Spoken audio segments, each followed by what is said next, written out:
ঘাটাল জুড়ে নানান খাবারের দোকান, নানান ধরনের খাবার। আচ্ছা, তার মাঝে কি হারিয়ে যাচ্ছে কয়েকশো বছরের প্রাচীন ঘাটাল ছাড়িয়ে সারা বাংলার গর্ব এই খাবারটি? না, হারায়নি, বরং আমরা ভুলে যাচ্ছি। ইতিহাস ঐতিহ্য নিয়ে নিজের মেজাজেই রয়েছে ক্ষীরপাইয়ের বাবরশা। গাওয়া ঘি দিয়ে ভাজা আর মধুতে ডুবিয়ে খাওয়ার রেওয়াজ ছিল এই মিষ্টির। ক্ষীরপাই ছাড়া সারা ভূভারতে এই মিষ্টি পাবেন না। এই মিষ্টির নামের মধ্যে লুকিয়ে রয়েছে সম্রাট বাবরের নাম। আসলে আমাদের বাংলার আনাচে কানাচে কত জানা অজানা মিষ্টি রয়েছে যা আদপে আমরা জানিই না। এর মধ্যে কোনো কোনো মিষ্টি জাতে উঠেছে, আবার হারিয়ে যাচ্ছে অনেক মিষ্টি। যেমন পশ্চিম মেদিনীপুর জেলার আমাদের ঘাটালের ক্ষীরপাইয়ের এই বাবরশা। এই মিষ্টির নাম হয়তো হাতে গোনা কিছু মানুষ শুনেছেন। প্রচারের অভাবে আজ হারিয়ে যেতে বসেছে প্রায় ২৫০ বছরেরও বেশি পুরানো এই মিষ্টি বাবরশা। এই মিষ্টির পিছনে নানা কথা শোনা যায়। কেউ কেউ বলেন মেদিনীপুরের ক্ষীরপাইয়ের এই প্রসিদ্ধ মিষ্টি নাকি খেয়েছিলেন মুঘল সম্রাট বাবর। অনেকে অবশ্য অন্য কথা বলেন। তাঁদের মতে এই মিষ্টির সাথে লুকিয়ে রয়েছে ক্ষীরপাইয়ের সংগ্রাম। ১৮ শতকের মাঝামাঝি সময়ে ক্ষীরপাই আক্রমণ করে বর্গীরা। বর্গীদের তাণ্ডবে অতিষ্ঠ হয়ে যান ক্ষীরপাইয়ের বাসিন্দারা। সেই সময় এডওয়ার্ড বাবরস নামে এক সাহেবের সাহায্যে বর্গীদের গ্রাম ছাড়া করা হয়। তখনই বাসিন্দারা সাহেবকে এই বিশেষ মিষ্টি তৈরি করে উপহার দেন, আর তা থেকেই এই মিষ্টির নাম হয় বাবরশা। ব্যবসায়ীদের দাবি, গোটা দেশে খুঁজলেও এমন মিষ্টি পাওয়া যাবে না। একসময় জিভে জল আনা এই মিষ্টির কদর ছিল সারা বাংলায়। প্রচারের অভাব, পর্যাপ্ত দাম না পাওয়ার কারণে মার খাচ্ছে এই মিষ্টি। পশ্চিম মেদিনীপুর জেলার ঘাটালের ক্ষীরপাই এলাকায় এই মিষ্টি বেশ বিখ্যাত।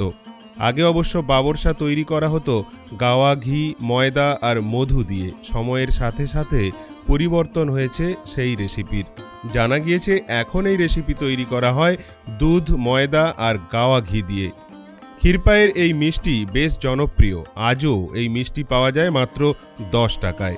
অবলুপ্তির পথে হারিয়ে যেতে বসলেও জিভে জল আনার চ্যালেঞ্জে অন্য যে কোনো মিষ্টিকে বলে বলে গোল করবে এই বাবরশা।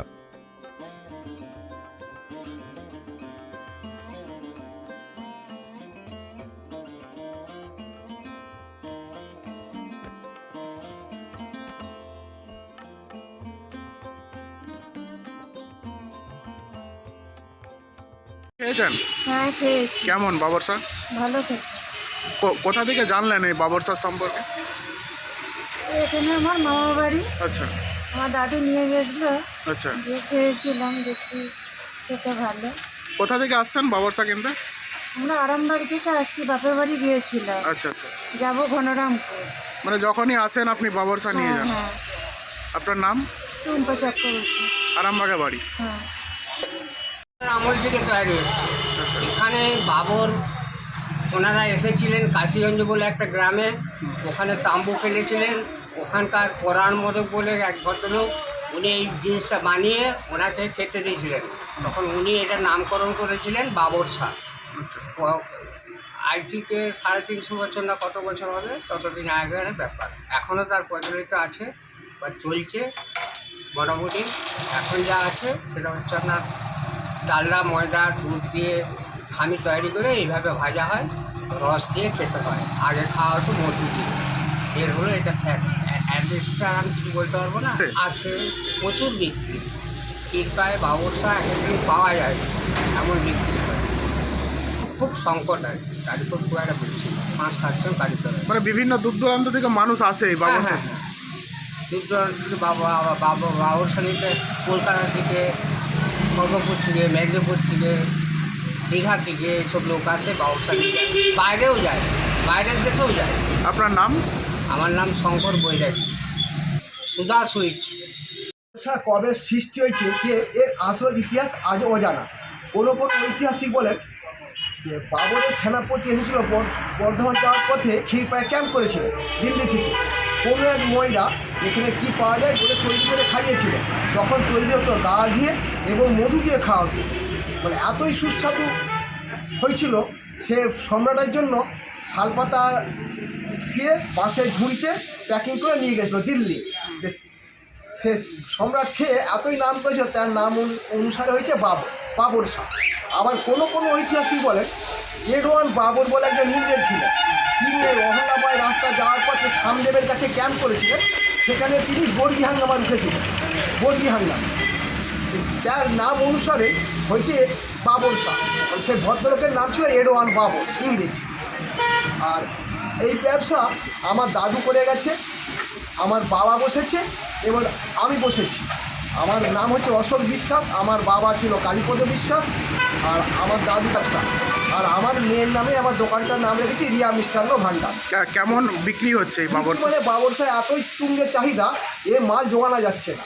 বিভিন্ন কি দূর দূরান্ত থেকে আসছে হ্যাঁ, বাবর বহু দূর দূরান্ত থেকে, এমনকি বিদেশেও ক্ষীরপায়ের বাবরসা যায়। আমেরিকা, ব্রিটেন, ফ্রান্স, জার্মান যারা সব এখানে থাকে তারা সমস্ত বাবরসা এখান থেকে নিয়ে যায়। সেখানকার কাস্টমাররা খেয়ে তাদের বন্ধুবান্ধবরা বলছে এতই সুস্বাদু, যখনই দেশ আসে তখন তারা নিয়ে যায় 50-100 পিস করে। মানে বিভিন্ন দেশ হ্যাঁ, থেকে আসছে। পৃথিবীর বিভিন্ন দেশে ক্ষীরপায়ের বাবরসা গেছে, কিন্তু এখন এখানে ক্ষীরপায়ে বড় মা মন্দির একটা হওয়ার ফলে বহু দূর দূরান্ত থেকে কাস্টমাররা আসে, বাবরসা জোগানো যাচ্ছে না। কিন্তু এর শিল্পী দিনকে দিন কমে যাচ্ছে, কেন এই পেশায় তো এসতে চাচ্ছে না। নজর দেন তাহলে হয়তো এটা আরও উন্নত পর্যায়ে যেতে পারে। সরকার উদাসীন, কিন্তু কোনো কোনো ডিএম, এডিএম, মিনিস্টাররা সব আসে, বাবরসা খেয়ে যায়, দারুণ নাম করে বলে আমাকে সার্টিফিকেট দিয়ে গেছে। এই সার্টিফিকেট জি আই জি, আমার নাম হচ্ছে অশোক বিশ্বাস।